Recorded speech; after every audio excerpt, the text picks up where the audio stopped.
Quand Mark Jenkins déroule son art, ça ressemble à du bricolage. Ces sculptures sont toutes fabriquées avec du film adhésif. Chaque œuvre en nécessite plusieurs centaines de mètres et beaucoup de patience. Cela fait 7 ans que ça colle entre Mark et son assistante, Sarah.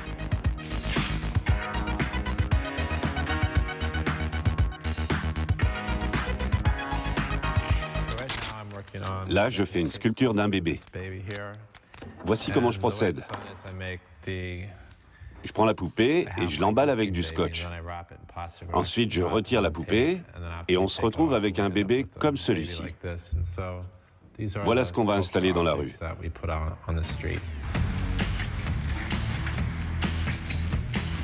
Autodidacte, c'est plutôt par hasard que Mark Jenkins a découvert le tape art. Aujourd'hui, ces sculptures ont du succès en Amérique, en Europe et en Asie. Bébés, animaux ou objets divers. Point commun, le réalisme et le scotch.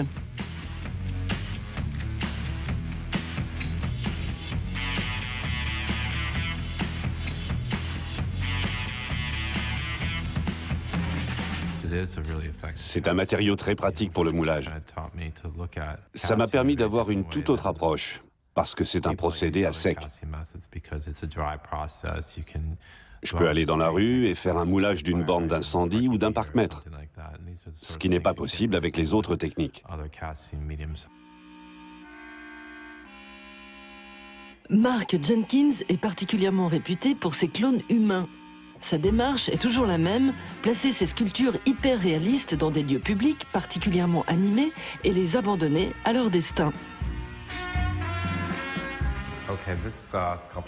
Je vous présente Tatiana. Elle porte un joli sweat turquoise et un pantalon qu'on a acheté dans une friperie. Il se dégage d'elle quelque chose de très réel qui nous interpelle.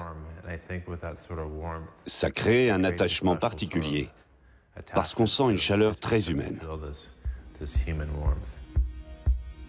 C'est justement la tension entre un matériau mort et des formes familières qui fait réagir le spectateur. Sans le savoir, les passants font partie intégrante de l'œuvre. On est presque au-delà de l'idée d'art. On entre dans l'altération de la réalité. Le principe visuel, c'est la déformation, au point où la ville entière se trouve entraînée dans une sorte d'expérience sociale. Les passants deviennent des acteurs. Ils sont absorbés par la scène, et plus ils sont nombreux à y être absorbés, plus l'installation grandit. Ça peut culminer en drame, quand vous avez les pompiers ou les démineurs qui débarquent. Dans ces cas-là, on atteint un paroxysme. Mark Jenkins s'est rendu à Berlin pour sa première grande exposition personnelle. Il en a profité pour lâcher quelques-unes de ses sculptures dans la rue. L'artiste passe 6 heures à fabriquer une sculpture qu'il ne reverra peut-être jamais. Les figures féminines sont toujours des moulages de son assistante, les masculines sont toutes des répliques de son propre corps. Seuls les vêtements et la couleur des cheveux varient. 99% des passants ne réagissent pas du tout, mais ce sont les 1% qui appellent la police qui créent l'interaction. À Berlin, les premières réactions sont plutôt circonspectes. Finalement, après quelques heures, police et pompiers interviennent. La sculpture est confisquée et Mark Jenkins écope d'une amende.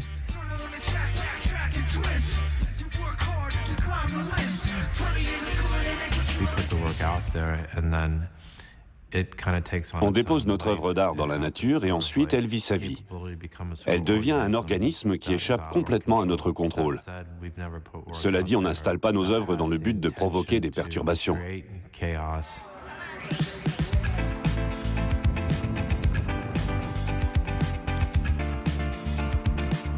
En caméra cachée, l'artiste filme les réactions des passants.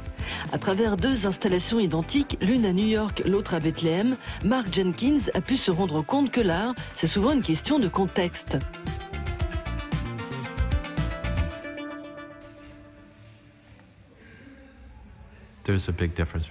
Les différences entre les cultures sont immenses, notamment entre des régions très violentes et des régions plutôt pacifiques.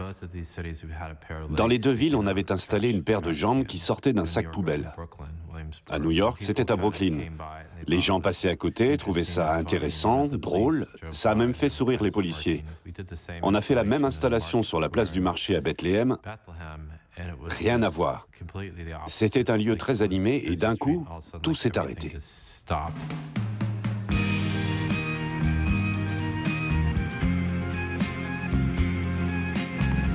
L'exposition de Berlin accompagne le premier livre de l'artiste. Sentiment mitigé pour un homme qui n'aime guère se retrouver au centre de l'attention. Jenkins préfère laisser parler ses sculptures. Toutes sont des pièces uniques qu'il ne duplique et ne vend qu'en de très rares occasions. Il a fait le choix de gagner sa vie en donnant des cours et des conférences.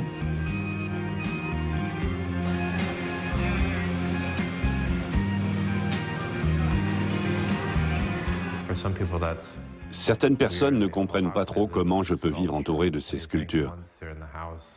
Mais une fois qu'elles sont chez moi, plus ou moins rangées, c'est plutôt sympa.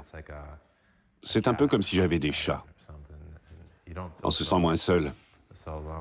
Bon, ce n'est peut-être pas forcément très sain de penser à ce genre de choses en permanence.